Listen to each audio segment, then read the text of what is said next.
जोहार दोस्तों। आदिवासी साहित्य, संस्कृति और विकास के लिए वर्तमान में कुछ महत्वपूर्ण बातें ध्यान में रखनी होगी, तभी आदिवासी साहित्य और संस्कृति को मजबूती प्रदान हो सकती है। तो इन बातों की ओर हम ध्यान देने की ज़रूरत है। तो ये कौन सी बातें हैं जिसको हमें ध्यान में रखना पड़ेगा? तो सबसे पहले आदिवासी एक समूहवाचक शब्द है। उसमें विविध जमातियों का समावेश किया गया है। प्रत्येक जाति जमाति की विशिष्ट बोली भाषा है।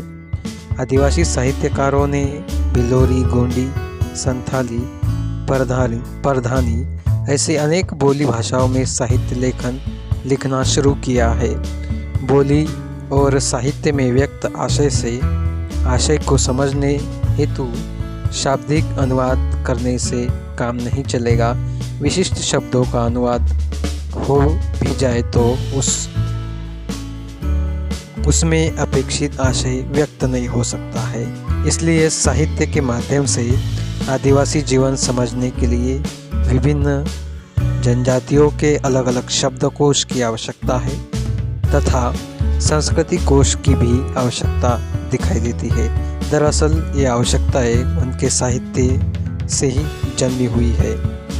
आदिवासियों का कष्टमय जीवन व गुलामी की समझ, उनके प्रति सहानुभूतिपूर्ण दृष्टिकोण और प्रादेशिकता की समझाने वाली विद्वान जन ही आदिवासी साहित्य को न्याय दे सकते हैं। व्यक्ति में अपने द्वारा निर्मित संसार की कई कठिनाइयों को दूर करने का सामर्थ्य होता है। उत्कृष्ट लेखन के लिए समृद्ध अनुभव की जरूरत होती है। सतत चिंतन और संवेदनशीलता की अनवरता भी जरूरी होती है। आदिवासी रचनाकारों के पास प्रतिभा होते हुए भी उनका साहित्य सहजता से प्रभावित नहीं हो पाता है। संवेदनशीलता को बरकरार रखने के लिए स्वतंत्र प्रकाशन संस्था की आवश्यकता है। बहुत सी कलाकृतियों में आदिवासी साहित्यकारों ने प्रस्तावितों को नकार दिया है। हमारी समस्या को हमें ही कहने दो। आदिवासियों में नेतृत्व का गुण विकसित होने दो। नेतृत्व गुण सीखने में गलतियाँ होगी। गलती करने पर हम सीखेंगे। अपने जीवन के मूलभूत प्रश्नों को हम कहेंगे।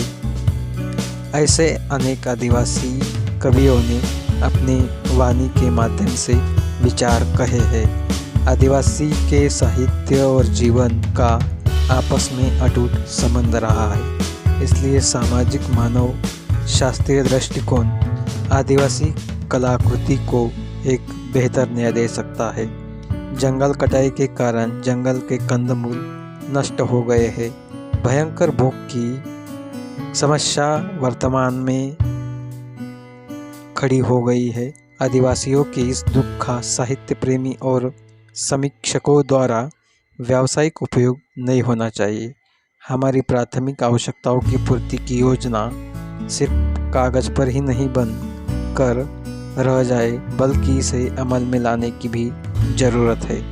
प्राय इसका ढिंढोरा पीटा जा रहा है कि आदिवासी स्त्री मुक्त है, लेकिन क्या वह सचमुच मुक्त है?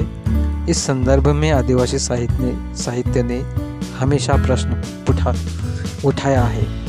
आदिवासी संस्कृति एक उद्वास्ती विश्वविद्यालय है। आवश्यकता है उनके खोज की, समय की मांग की। नक्सलवादी मार्ग आदिवासियों की मुक्ति का नहीं है। शस्त्र अस्त्र से क्रांति करने के सिवाय लोकशाही संस्कृति के मूल्यों पर विश्वास रखकर अपना विकास करना चाहिए।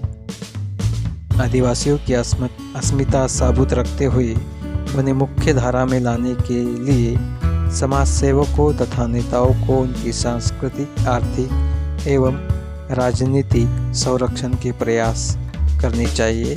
कलाविदों को उनके गान से सुर वाद्यों को डाल देने का प्रयास भी करना चाहिए, अर्थात उनके विकास में सहयोग देना चाहिए।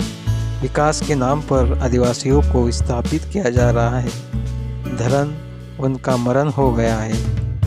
ऊपर से तुर्रा यह है कि विकास के लिए केवल उन्हीं से त्याग की अपेक्षा की जा रही है। स्वतंत्रता के 50 साल बाद भी आदिवासियों की रोजी रोटी, कपड़ा और मकान का सवाल जस का तस दिखाई देता है।